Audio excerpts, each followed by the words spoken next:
Hello YouTube reloaders. Thanks for watching. Hornady Loader here. My standard disclaimer, I am not an employee of Hornady Manufacturing, nor do I have any interest, financially or otherwise, in the sale of Hornady products. I've been reloading for almost 35 years, and for the last 20 years I've been using Hornady equipment almost exclusively, hence the name Hornady Loader. The Hornady logo is a registered trademark of Hornady Manufacturing, Grand Island, Nebraska. Today's video will be an examination of Hornady Powder Measures. Now, of course, powder charges are measured by weight in grains. Powder measure throws a charge by volume. The idea being that the same volume of gunpowder will weigh the same charge after charge. The quality of your powder measure is important because the better the powder measure, the more accurate the volume of gunpowder it can throw, and that makes it more consistent as far as the weight.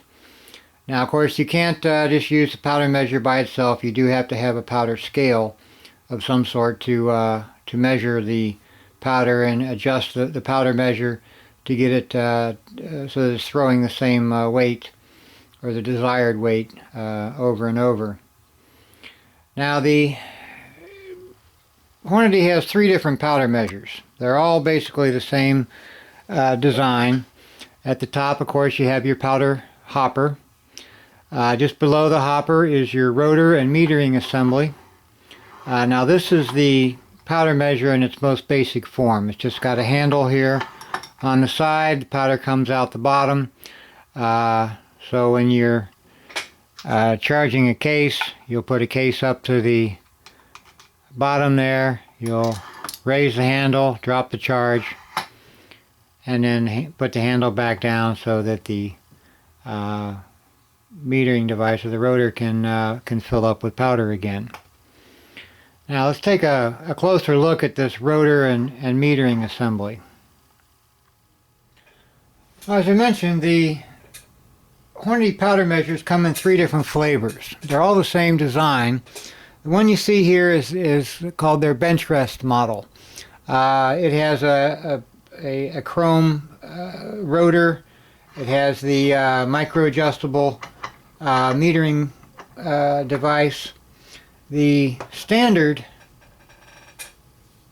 powder measure you can see here, it has the same rotor and metering assembly type design, but the metering assembly that comes with the standard powder measure is not micro adjustable. It's just it's more of a thick threaded or coarse threaded piece here that allows you to make adjustments, but not as easy to adjust in tenths of a grain as the bench rest version is.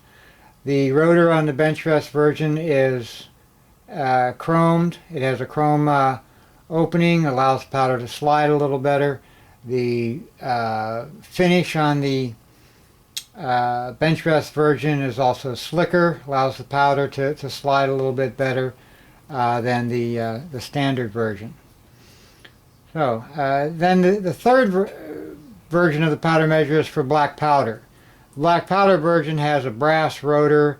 It has an aluminum hopper, and it's basically designed. It also has a aluminum cap on the top, and it's designed to eliminate static electricity. Static buildup with black powder is bad. So it's a little bit different. You can see it there in the insert. Now, the rotor assembly, you can remove the metering device and remove the rotor. And you can see that essentially the rotor is just a round piece of metal with a hole in the middle.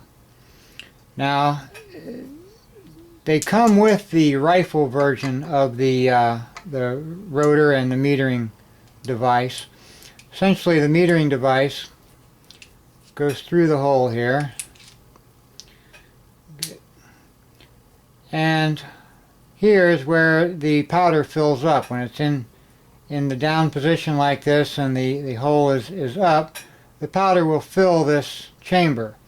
And the metering device allows you to make the chamber bigger and smaller, so more or less powder can fit in there. And then when you put the handle up, the powder then is able to fall down through the tube and into the case. If you have it in the middle, it's neither filling with powder nor coming out the bottom, so you can put it in the middle if you don't want it to fill with powder or dump anything. And I'll show you why you would want to do that here shortly. Now, as I said, when you buy the powder measure, it comes with the rifle rotor and metering insert. You can also buy, as a separate product, the pistol rotor and metering assembly. Now, you'll notice on the pistol version, the hole is much smaller. Here's the rifle version with a large hole. Pistols, cartridges use a lot less powder, so it has a much smaller hole. That's the big difference between the pistol and rifle version of the rotor. It is possible to load pistol with this, but I wouldn't recommend it. It's much easier to get the proper charge with the pistol rotor.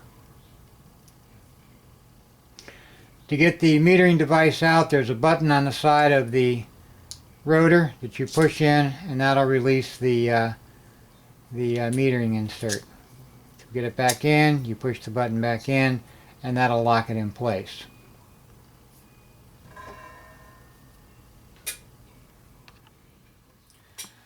At the bottom of the powder measure, you have one of two inserts that you can put in. There's one with a small hole, one with a large hole. The small hole is great for 22 caliber. It's kind of a concave opening here, so it'll direct your case up right to the top there, so that the hole is centered on the case. Like I said, the small hole is great for 22 caliber. The larger hole is good for 30 caliber and above.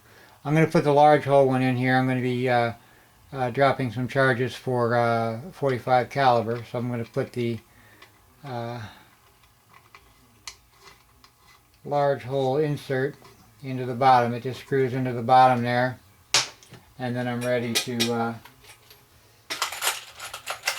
use it. And I would just hold the cartridge up to the bottom, or the case up to the bottom, and allow the powder to drop into the case.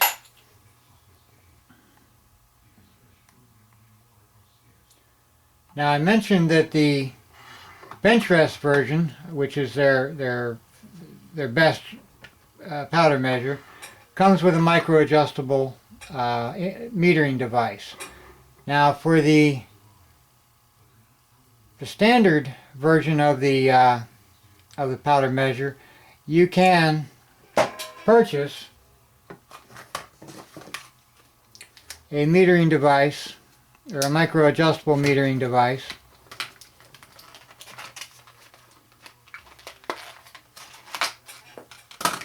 which is essentially the same as this one here, although this one, if we take this out and we look at the bottom of it, this one has a concave opening on the bottom there. So put it back in.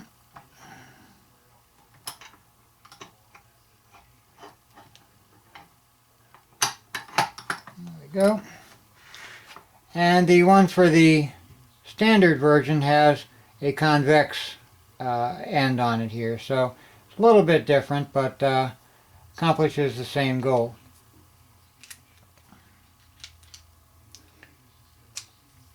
So you get a much finer thread on this, so that you can make much finer adjustments. It's not, each turn only moves it a little bit, instead of that coarse thread, which is kind of difficult to get it to adjust very finely. Now, this also has gradations on here which are numbered, so that if you determine that with a particular powder you get the correct charge or a particular charge or weight from it, you can then record the numbers that are on the metering device, so that you can get back to that very easily without having to adjust over and over. You can just go right to the numbers that are on the micro adjustable insert here and get it to the same volume very quickly. It's kind of handy. This is available both for the rifle version that you see here. There's also one available for the pistol rotor. Now the micro adjustable metering device that's on the bench rest version, the hole is a little bit smaller on the bench rest version, so it's not really, you can't transfer it from this to this rotor because it's a different size hole in there. They're just ever so slightly different, and this is set up to give you a much more precise charge or volume of powder, so that you get the same weight than this one is. But you know, 6 or 1/2 dozen of the other, you can get charges dropping within a tenth of a grain with either one.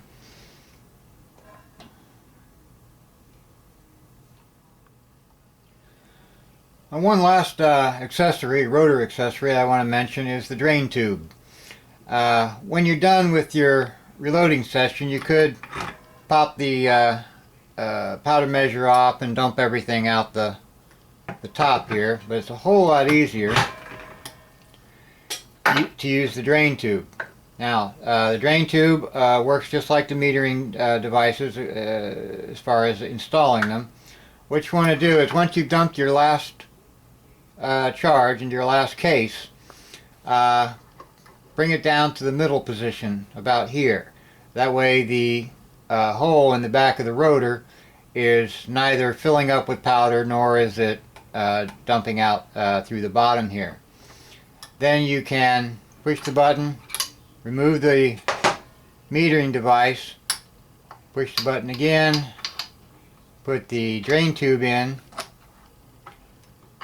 and then you can take your powder container, put it under the drain tube, and that will allow the powder to flow directly from the hopper through the hole, through the drain tube, and into your powder container.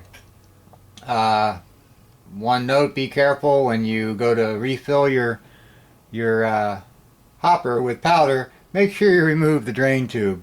Otherwise you'll end up with a pile of powder on your workbench or on your floor. And please don't ask me how I know that. I spent a lot of time cleaning up powder once, and I'll never forget that again.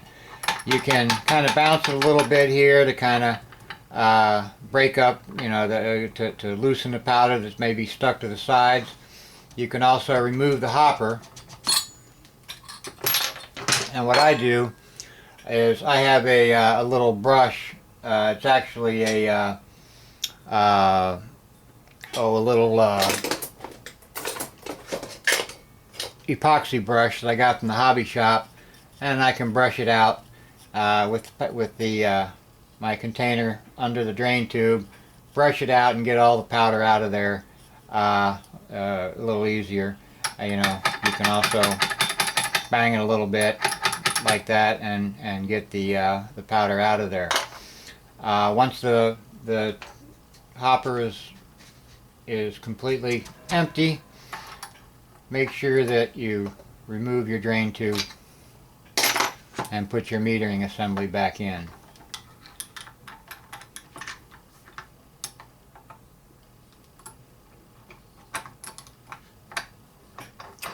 Okay, so that's the drain tube. Now, Other accessories for this, besides the rotor accessories, which would be the micro adjustable metering devices. As far as mounting, now when you get the powder measure, it just comes with a plate mount that you can use to mount it to the side of your workbench. I don't like to do that because I like to do other things on that part of the workbench when I'm not loading powder. The stand that you see here, that I have my powder measure on, is also an accessory. That's a separately purchased product. It allows you to mount your powder measure anywhere on your workbench. What I did is I took a board, this is a 1x10, cut a small section of it, stained it, put some feet on the bottom, and mounted my powder measure mount to it, so that I can, you know, take it out, put it out of the way, and do other things with my workbench. So that mount is an accessory by itself. Also, if you're using an auto-progressive press or a turret press, something like that, having just a handle on here to dump the powder is not going to work for you. You need some way to have it automatically dump powder during the reloading process on an automatic press or an auto-progressive press. What you use for that is what's called the case-activated powder drop. What this does is it mounts to the bottom of your powder measure, and then when a case is brought up in the press, brought up through here, what it'll do is it'll automatically rotate the rotor and drop the powder for you. And we'll get into how to install this and how to adjust it here in just a second. The case activation system comes with several parts. First is the die. This is the part that actually goes in the die head. You can see I have my L&L lock and load bushing already on the die here.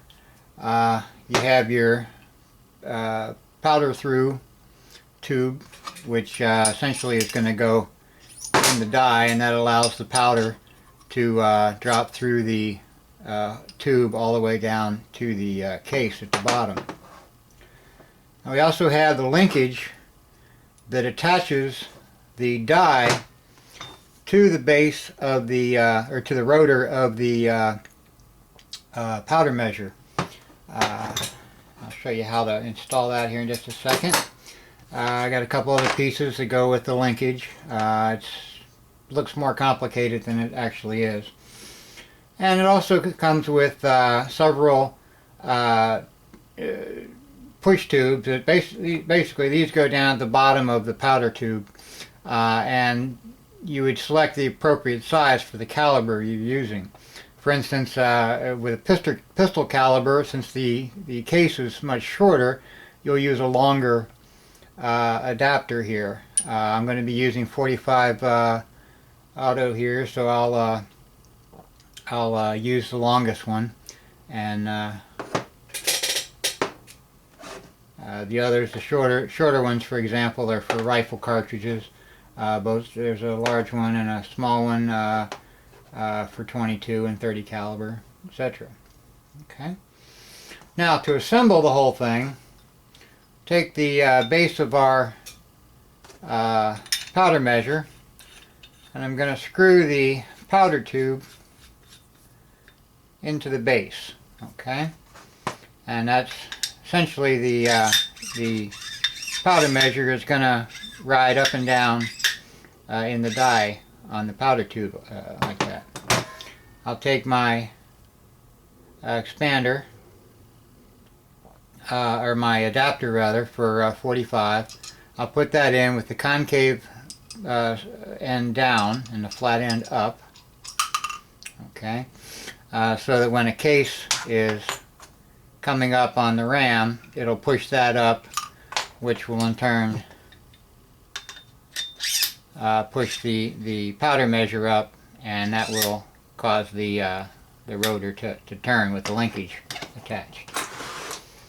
Okay, let's go ahead and attach the linkage here. The linkage attaches to the threaded part of the powder measure, and after you've used it for a while, you'll get an idea of how far up and down to do this. Now I know for 45 ACP I need to put this 7 threads down, so I'm going to count 7 threads down from the top. 4, 5, 6, 7.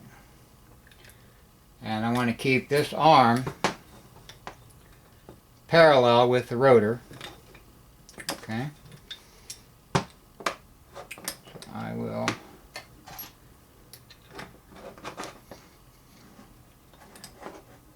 tighten the screws.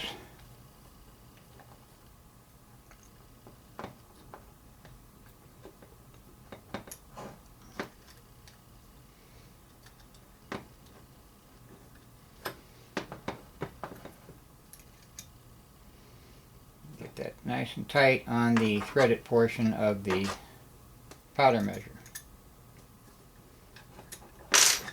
Okay, so there's the linkage. Now, I take this piece, there's a pin on the end of this bar here. I'm going to take the slot, put it on the pin, and then I'm going to bolt that piece to the rotor. Now this basically replaces the handle. The beginning of the video, the handle was actually attached to the rotor here. I'm going to use the same screw holes and attach the linkage.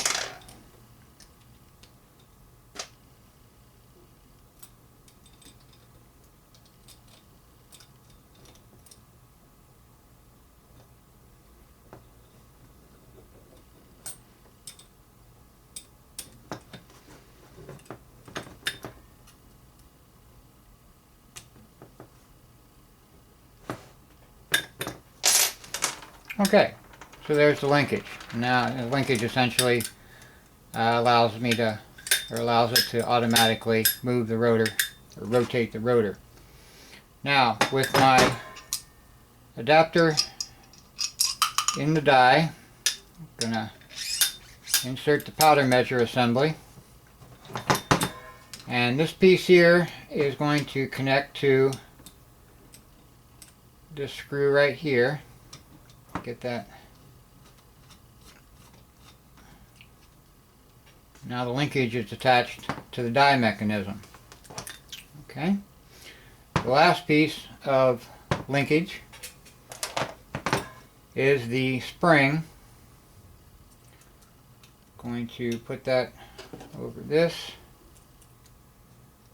and down here. So the upper part of the linkage is attached in 2 points. One is this bar here, which attaches with a screw. The other point is with the spring, which is going to allow it to return to the down position. And you can see, the linkage moves freely. When a case is pushed up into the die, that's going to push the powder measure up, which is going to cause the linkage to turn the rotor.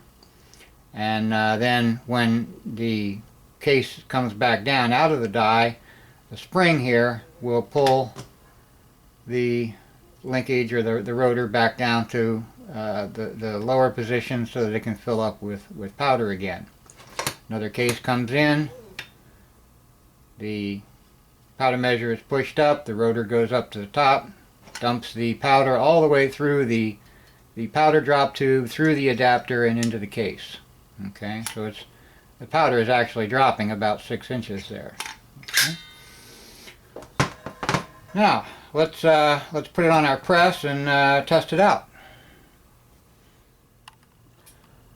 Okay, so I'm going to put my powder through, or case activated powder measure into my press.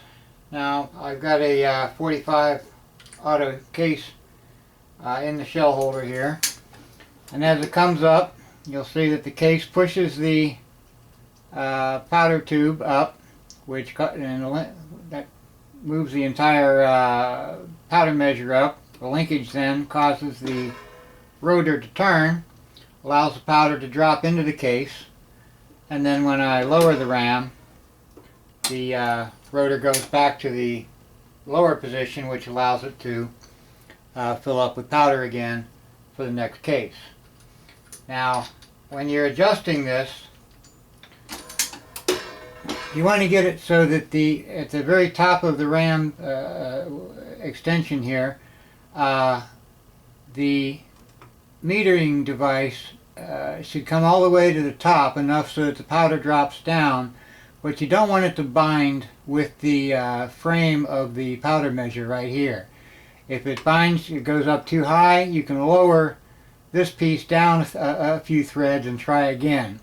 If it doesn't go up far enough, if it only comes up about that far, try moving this piece up on the threads a little bit, and that'll get it to move a little bit further. But you want to get it as close to the top of its travel as possible without binding on the case or the frame of the powder measure. Okay. Also, you can adjust down here by screwing the die in or out, and get it to change the travel a little bit that way. But typically, you'll put this in so that the bottom of the die basically touches the shell plate when it's at the top of its travel here, and then do your adjustments with this piece here on the threads of the powder measure. Okay, when there's no case, the powder measure does nothing. That's why they call it a case activated powder measure. Okay. It'll take some practice. It'll take a little getting used to.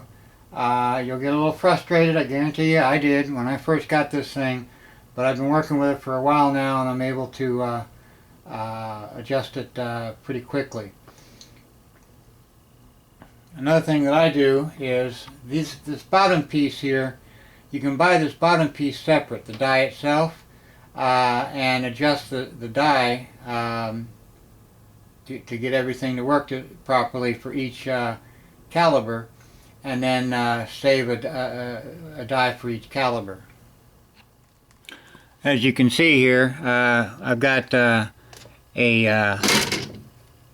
die for the powder, the case activated powder measure with each of my die sets. Here's my 9mm. I've got this set up for 9mm. It's got the adapter for 9mm in the bottom of the die. Over here is my 40 Smith & Wesson die. The 45 one here is missing. Of course, we got that on the press at the moment. Here I've got one for 223, and so on. So you can buy this piece separately, get it adjusted just right for the caliber that you're using, and then keep that with that caliber's dies, so you don't have to keep adjusting over and over and over every time you switch calibers. Now, there's one last accessory for the powder measures I want to mention, and that's the powder through expander. The Hornady pistol dies come with an expander die that does nothing but expand the mouth of the case so that you can fit a bullet in there. And that takes up a station on your press. So out of the 5 stations, one is kind of wasted with the expander die.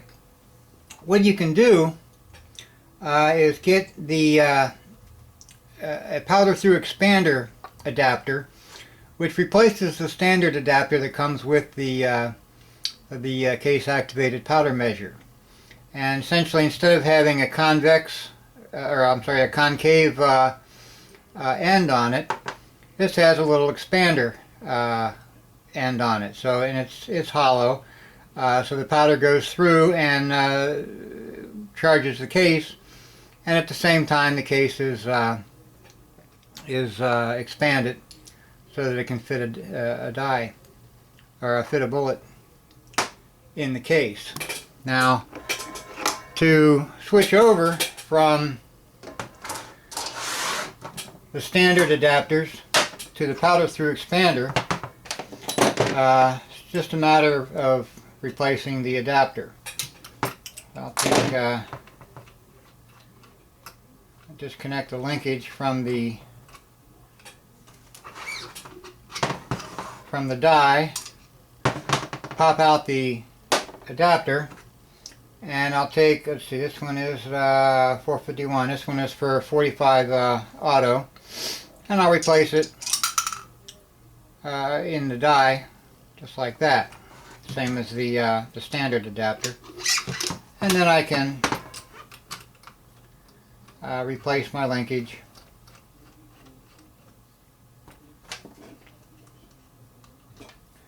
and off I go. Now,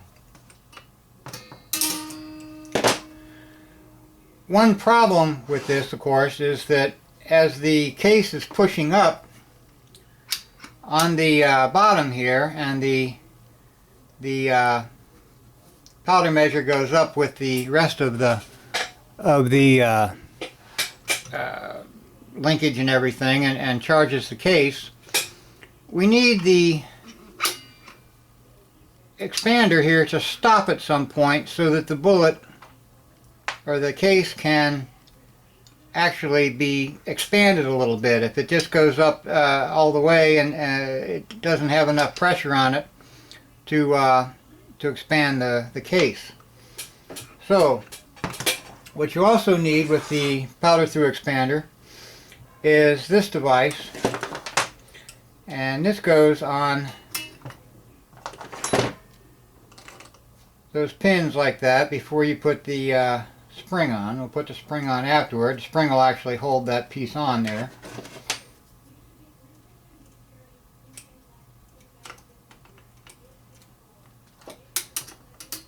Okay, and what that'll do is at some point during the travel of the powder measure, as the case is pushing it up, this will stop it at some point so that the case will be forced over the expander end of the powder through expander piece. Okay, let's go ahead and put that back on the press and see how to adjust that. Okay, I've got the powder measure turned towards you so you can see the PTX stop device a little easier. What I'm going to do, I'm going to put a 45 auto case in the shell plate, and I'm going to bring it up to the top. Now these screws that are on the top and bottom of the stop device, I'm going to use this bottom one here to adjust. Now right now I backed it off so that it doesn't touch the pin at all here. Once I've got it up to the top, I'm going to bring it up, screw it in just until it touches the pin. Now that'll give me the proper spacing so that without expanding the case, this is where it'll be. Now what I can do then, in order to expand the case a little bit, is I'm going to screw this in just a little bit and try it again, and you'll see that right there it stops, even though there's a little more travel to go of the case activated powder measure. And then what I can do is take a look at the case, try putting a bullet in, see if you want to expand the case so the bullet just fits in the top. You don't want to expand it too much or you'll start fatiguing the metal and it might not fit in the other dies if you expand it too much. So you want to get it just enough so that you can fit a bullet in there, but not too far. I'm going to screw that in just a little bit more, get a little more expansion. And then take a look at that, make sure it's not too rounded. And I can get a bullet in. So when I get around to the seating die, the bullet will stay in the case.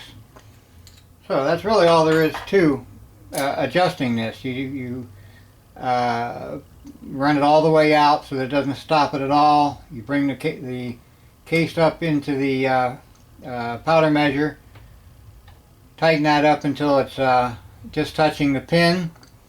Then you can start incrementally tightening it up just a little bit at a time until you get the proper case mouth expansion. I'm going to try another case in there just to make sure I've got it just right. It's not rounded too much on the sides. It's not flared out, you know. And the bullet will just fit in the case. So, once I've got that, then I'll take the lock nut,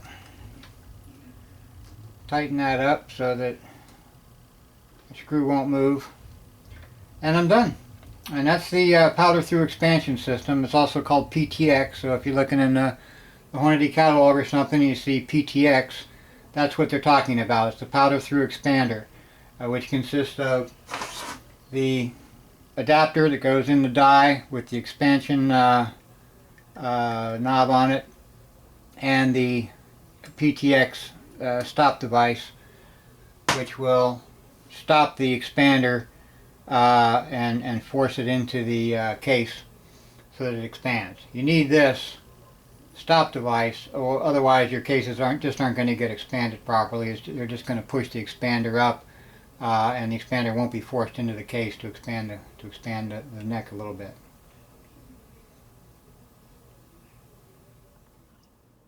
That's all for this video. I hope you liked it, maybe even learned something.